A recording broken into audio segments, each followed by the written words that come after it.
What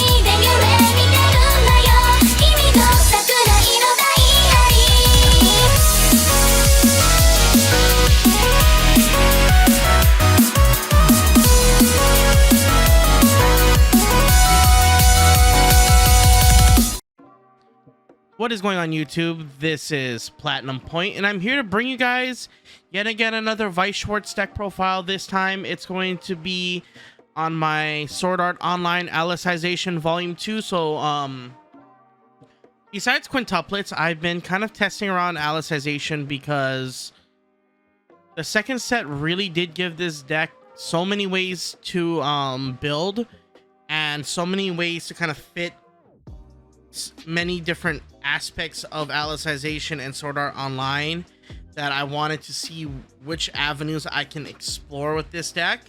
So last time you saw my 8 pants build. This time you're gonna see a pants choice build featuring the usage of the level 1 Kirito from Alicization Volume 2 and the Asuna finisher from Alicization Volume 2, which has the ability on attack, pay 2, discard 2. If this level 0 Asuna and Yuki is in memory, you get to perform the climax combo, which is you get to mill the top 11 cards of your deck and send them to the waiting room. And for each climax milled, you burn 1 times X equal to the number of climaxes. So this is basically multiple consecutive instances of ping 1, which if you have the right setup will usually guarantee the kill. And with this, the benefit of the Asuna is that it hits on compressed decks because it still allows you to hit the relevant damage in the smaller numbers, because the higher you swing, the more likelihood you're gonna hit your opponent's gonna get the cancel. So by sticking within the 1 to 2 range, you're more likely to hit it. So I wanted to take advantage of that aspect of Sword Art Online. So overall, I like this deck. It's very fun. In fact, I'll be showcasing a match where I used this deck, and hopefully you guys like it. But I did make some tweaks from that last video, from that match. So the deck list in that video is not as clean cut as this one. So without further ado, let's get on to the deck profile. Before I actually continue on, I just want to let you guys know that I am starting to stream weekly. I'm gonna try do streaming on a weekly basis, so you guys can see me discuss various topics as well as do some other stuff besides Weiss. So if you guys want to check out the streams, I'll be streaming about 3 times a week. Ideally, I'm gonna try shoot for Wednesday, Friday, and then possibly Saturday. Friday, Saturday gonna be back to back, so you're probably gonna see just a bunch of streams coming from me. So I hope you guys are looking forward to seeing that. So once again, without further ado, let's get onto the deck profile. But before I go into it, make sure you like the video, subscribe, and hit the bell for notifications so you guys can keep updated to my content. So starting off with the 0 step, we play 4 copies of Time to Rise Up Kirito. So this is your level 1 Rize and one of the main forms of deck speed, since this deck does kind of require some kind of first deck speed in order to get through your deck. And with Alicization, that's one of the weak spots of this deck. And the weak spot of Sword Art Online in general is that you do lack the first deck speed to kind of plow through your deck. Like if this deck had an On Death Chiri for 4, this deck would be a little bit better in terms of deck speed. So in terms of deck speed, this deck, I would rank it at a 5. In fact, I'll probably put the stats on the right hand side. Later on I might do some deck deck stats. So overall, this deck has some decent deck speed, but it's not amazing. So this Kirito is basically when you control all Fluck-like characters, it gains 1 level plus 500, so it's a 2500 level 1, and it has the on reverse ability, which is when it gets reversed, check up to the top 3 cards of your deck, and then choose 1 Fluck-like character, add it to your hand, and then discard 1 card. So even if you don't add, but if you reveal, you still have to discard. So that's the same. That's the typical ruling of a Rize, but this is just to allow you to dig into your deck and get your pieces. Next, we play 4 copies of Together with a Memory, Asuna, and Yuki. So this is your main this is your on reverse Rize and your main goal in the early game, which is to shove this into memory and compress down, because without this in memory you cannot finish with the Asuna. So your goal is to early game try to get at least 1 or 2 in memory so you can guarantee some form of memory compression. And it does have the ability on attack give a character plus 1000 times on the soul that character has, so it allows you to beat over things. So it's also an assassin, so it allows you to kind of pump power and allow you to win a lane, which is really nice. Overall, this card is your typical memory engine. I know that the Yu-Gi-Ohs, there's a Yu-Gi-Oh that does the same thing, but I'm not fitting it in this deck because when I was testing it with it, I found myself constantly pinging myself way too much. And you don't want to ping yourself way too much with this deck, since you don't have that deck speed. You can't afford taking unnecessary damage, so that's why this is the only memory card in the deck. Next, we play 3 copies of As His Little Sister Lifa. So this is the Salvage Brainstorm. So we're using this instead of the Search Brainstorm because this card is actually really good, since Salvage Brainstorms tend to give you more selectivity, and it also gives center plus 500. So when you pair it with the Kirito, the level 0 Kirito Rize, it becomes a 3k center lane, so it makes it very hard for your opponent to answer it at the early stages, which is really nice. Next, we play 3 copies of 2 Kirito side Asuna, which is the Apple Bond. What I mean by Apple Bond, it's a pay 1 bond to this Kirito. So she's basically here to make sure that you constantly are able to get this Kirito back into your hand and loop the climax combo as often as you can.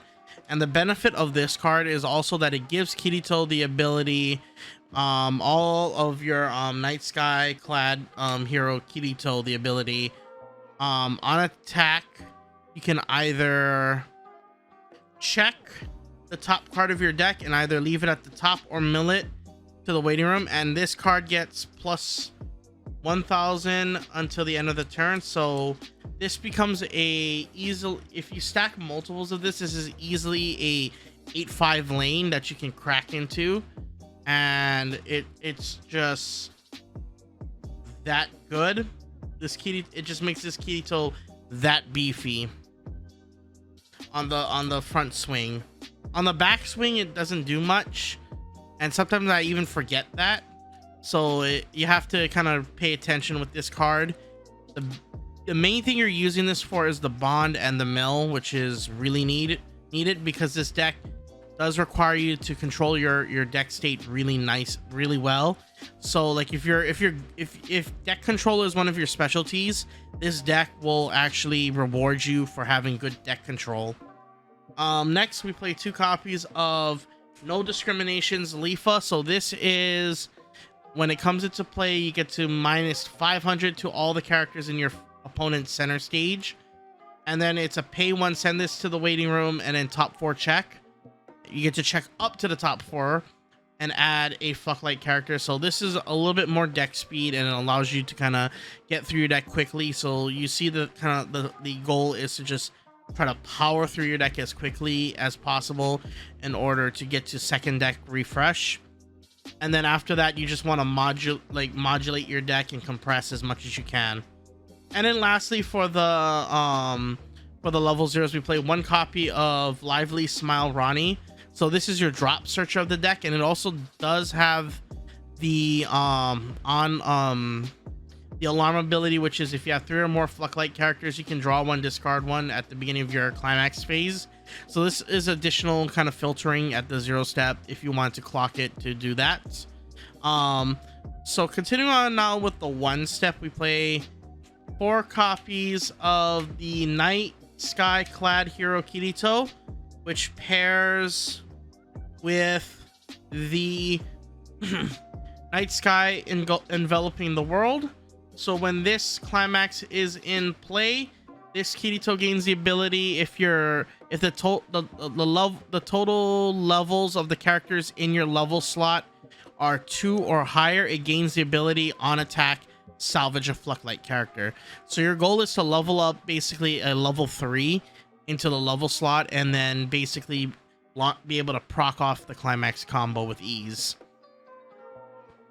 Next we play 2 copies of Body of Sword Yu-Gi-Oh! So this Yu-Gi-Oh! Is your on death Rize, so it's the same thing as the Sword Art Online re-edit Kirito. So it has the same ability as that. When it comes into play, you can check the top card of your deck. If it's a Flucklight character, it gains plus 2k. So it's a 6/5 on play. And then when it gets sent to the waiting room, you can check up to the top 3 cards of your deck, add a Flucklight character from among them, send the rest of the waiting room, and discard a card. So this card is basically the same thing as the Kirito, but at level 1. So this gives you additional deck speed. Next, we play 2 copies of the Time for Revenge Sinon. So this Sinon is basically your climax swapper. So you can pay 1, discard a climax, salvage a climax. So this is basically there, and it also has the on play ability. It gains 500 times the total number of characters on board. So this is basically like Yuki from from SAO2. So this has that same ability for the similar first ability, on play ability, except this is a climax swapper, so it allows you to not only crack a lane but also loop your climax. Next we play 2 copies of Her Hometown Skies Alice. So this is your free fresh level 1. So essentially we're running this because since your deck doesn't have that much of a high deck speed, like decks like Fate and even Data Live, or even what's another deck that has actually a really Slime's also another one with very high deck speed. This allows you to have a panic reset button. So what it does is you discard 2. Your opponent loses 500 times the number of climaxes in your waiting room, and then you shuffle the cards in your waiting room back in your deck. So this is a power down as well as a free fresh, which this deck actually does need, because without the ability to kind of reset your deck, if you cancel too much early, you're gonna take too much damage, and if you can't mill out your deck, get through your deck, you're gonna get punished for that. So the Alice is there to kind of prevent you from getting punished.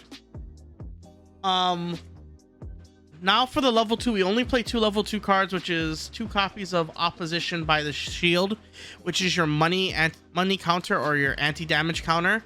So this is there just so you can stop unnecessary damage from hitting you if you can't get your climax, if you've blown your climax combo out and you just want to survive for the next turn to just swing for game. This is just here to help protect you. Now onto the level 3s. We're playing a bunch of level 3s. We're playing 1 2 3 4 5 6 7 8 9 10 11 12 13 level 3s. So this is why this deck is kind of this deck is actually really heavy on the 3 end. So we're playing 1 copy of the Uneasy Night Alice, which is basically when it comes into play, you can pay 1 and stock swap your opponent. So your opponent sends the cards in their stock into the waiting room, and then they replenish it with cards from their deck, the top cards of their deck. So this allows you to kind of rip out climaxes from their deck, so it allows you to stick damage. Next, we play 2 copies of Kirito's partner Yu-Gi-Oh! So I know there's an Alice and Asuna early play, and I've tested that, but the problem with that is that this deck does have the propensity of taking a lot of damage. So you need some kind of healers at the early game sometimes, so you can stay at level 2 as often as you can. There are some instances where you want to kind of stay at level 2 as much as you can in order to kind of just push your opponent a little bit further out there, because you don't want to always hit level 3 before your opponent. Sometimes with this deck, you kind of want to hit your opponent up to level 3 first, so that way when they try to blow their load and you're in a compressed deck state, you can weather the storm and then go back and crack them for the finishing kill with your Asuna. So that's why we play this Yu-Gi-Oh, so we can heal down. And we're also playing the set 2 Aincrad style Yu-Gi-Oh. So this Yu-Gi-Oh right here, the Kirito's partner one, is a 2 or less climax early play condition, and it's an on play heal. This one is a 4 or more other Fluck-like character early play condition, and it's also an on play heal. So these two are your main healers at level 2. So you're just trying to prolong level 2 as much as you can before you try to crack your opponent down. So that's why we play five early play healers. Next, we play 3 copies of Priestess of Light Alice. So this is your Musashi of the deck. So we're playing it just for the Musashi ability. We're not running the climax combo New World. So this card is just there to help you close the game, because you're not going to always double or even triple field the Asuna. So you need some kind of secondary backup finisher to help you close out game. And since this punishes canceling pretty nicely, I feel like playing the Musashi pair as well with this finisher just nicely. And then lastly, we play 4 copies of Unbending Fighting Spirit Asuna. So this pairs with the Mother's Rosario climax. So there's multiple versions of this exact same climax. There's a gold bar, there's a stock soul, and now there's a switch. And with this build, the switch is a lot better since you want to build stock up with this deck. So with this Asuna, like I said, once again, it's a mill 11 and burn 1 time for each climax that is milled. So if you mill like 3, you're gonna burn 1 3 times, and these are separate instances. So even if they canceled the second burn one, they're still gonna take the third one. They still have to check for the third one, because these are separate instances, not all in one instance. So this is great about that, because it allows you to kind of chain instances of damage, and that's kind of how this deck wins, is like just overwhelming your opponent's compression with multiple instances of precision damage. So overall, this deck is really strong. When Mushoku comes out, I may tweak this, because that deck is a monster to deal with. And with all due respect, Mushoku is gonna be a very, very big gatekeeper. So you have to tweak to that matchup when it comes out, and I might do a discussion video of how you can do that, because I've been practicing with that matchup for a while, and I'm still figuring it out. So that's why I'm not gonna do the video yet, because Mushoku is gonna be a big threat when it comes out in March 2022 in English. So we got to keep an eye out for that, because right now people think Data Live's a monster. Mushoku is actually kind of a scary beast as well. So we got to keep an eye out for that. So once again, this is Platinum Point. I hope you guys like this deck profile. This is my spin on the Choice Pants Sword Art Online Alicization. I know Carmen from Pittsburgh, Weiss Schwarz, has his own variant. So if you want to check out his variant, I will put the video to his deck in the link in the description below. This is my version of it. This is my take based on play testing, and also looking at other builds, other variants of this list, and kind of synergizing my thoughts with those lists. So I hope you guys like this deck profile. Don't forget to rate, comment, subscribe. Also crack that notification button for more video and for more video updates. And peace out, YouTube, and have a happy new year.